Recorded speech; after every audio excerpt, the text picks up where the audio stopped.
चला तर मंडळी, तुम्ही पण वाळवणाचे पदार्थ नक्कीच बनवत असाल तर आज मी इन्स्टंट कुरडी बनवलेली आहे। अगदी 20 मिनिटात आपली ही कुरडी बनून तयार होते।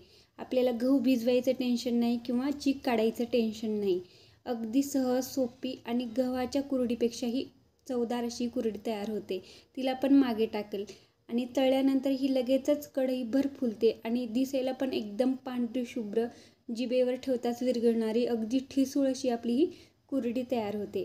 तुम्हीच ओळखून सांगा ही कुरडी कशाची असेल। जर ओळखली असेल तर कमेंटमध्ये नक्की सांगा। आता मी ती तुम्हाला कुरडी तोडून पण दाखवलेली आहे। तर चला मग कुरडी बनवायला आपण सुरुवात करूया।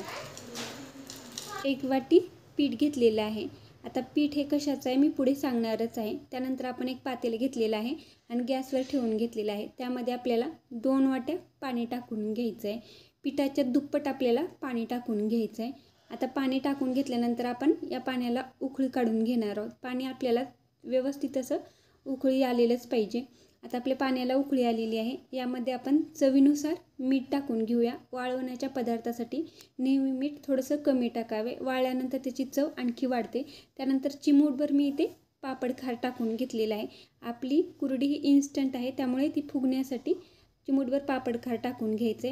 पाण्याला उकळी आल्यानंतर आपण एक बेलणं घेतलेलं आहे आणि त्यामध्ये हे पीठ टाकत बेलण्याने मिक्स करून घेतलेलं आहे।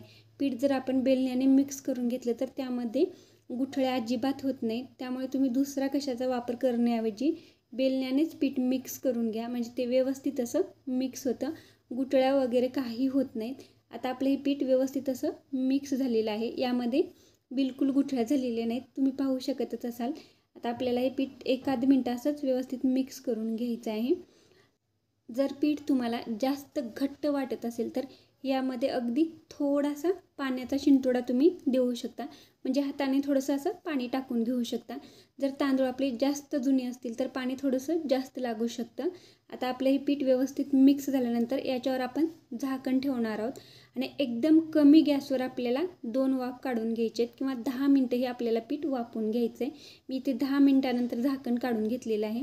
आपल्या पिठाचा कलर पण थोडासा बदलतो आणि पीठ हाताला अजिबात चिटकत नाही जर ते व्यवस्थित शिजलं असेल तर।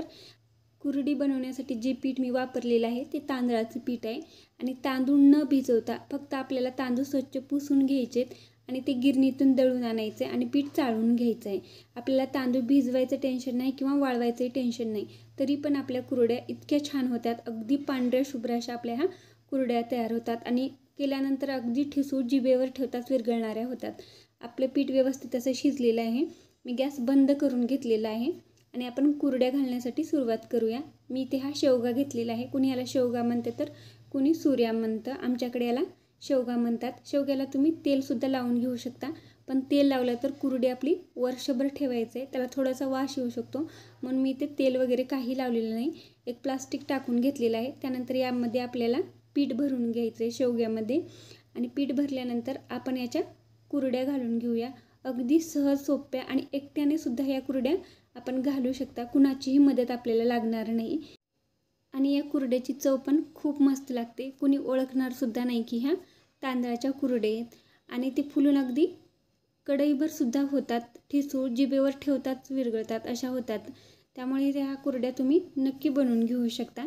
आपल्याला कुरड्या घालून घ्यायचे आहेत, व्हिडिओत दाखवल्याप्रमाणे तुम्ही कुरड्या घालून घेऊ शकता आणि 1 वाटीच्या 8-10 कुरड्या झालेल्या होत्या। आता मी अशाच पद्धतीने सगळ्या कुरड्या घालून घेणार आहे आणि ह्या कुरड्या मी खाली सावलीलाच घालून घेतलेल्या आहेत। नंतर थोड्याशा हडकल्यानंतर आपण त्या काढून घेऊन उन्हाला सुद्धा ठेवू शकतो किंवा आपण याला फॅनवर 1 दिवस वाळून दुसऱ्या दिवशी उन्हाला ठेवून या वाळून घेतल्या तरी चालतील। माझ्या इथे ह्या कुरड्या घालून झालेल्या आहेत। एकदम पांढऱ्या शुभ्र अशा आपल्या ह्या कुरड्या तयार झालेल्या आहेत। मी वाळल्यानंतर या कुरड्या काढून घेतलेल्या आहेत, तुम्ही पाहू शकता। वाळल्यानंतरही आपल्या कुरड्या एकदम मस्त झालेल्या आहेत। ह्या कुरड्या करायला अगदी सोप्या आहेत आणि अगदी झटपट सुद्धा होणाऱ्या आहेत। आपल्याला 3-4 दिवस कुरड्या बनवण्यासाठी वेळ लागणार नाही, अगदी झटपट अशा आपल्या ह्या कुरड्या तयार होतात आणि गव्हाच्या कुरडी इतक्याच ह्या कुरड्या पण चवदार अशा होत्यात। मी या तळल्यानंतर आणि न तळलेली कुरडी तुम्हाला दोन्ही दाखवलेली आहे। दोन्हीमध्ये किती फरक आहे, आपली कुरडी किती फुललेली आहे आणि अगदी ठिसूळ अशी सुद्धा झालेली आहे। तर आजची ही कुरडीची रेसिपी तुम्हाला कशी वाटली कमेंटमध्ये नक्की कळवा आणि आवडल्यास प्लीज चॅनलला लाईक, शेअर आणि सबस्क्राईब करा आणि अशा कुरड्या तुम्ही यावर्षी एकदा नक्की करून बघा आणि आवडली तरच मग सबस्क्राईब केलं तरीही चालेल. व्हिडिओ पाहिल्याबद्दल धन्यवाद.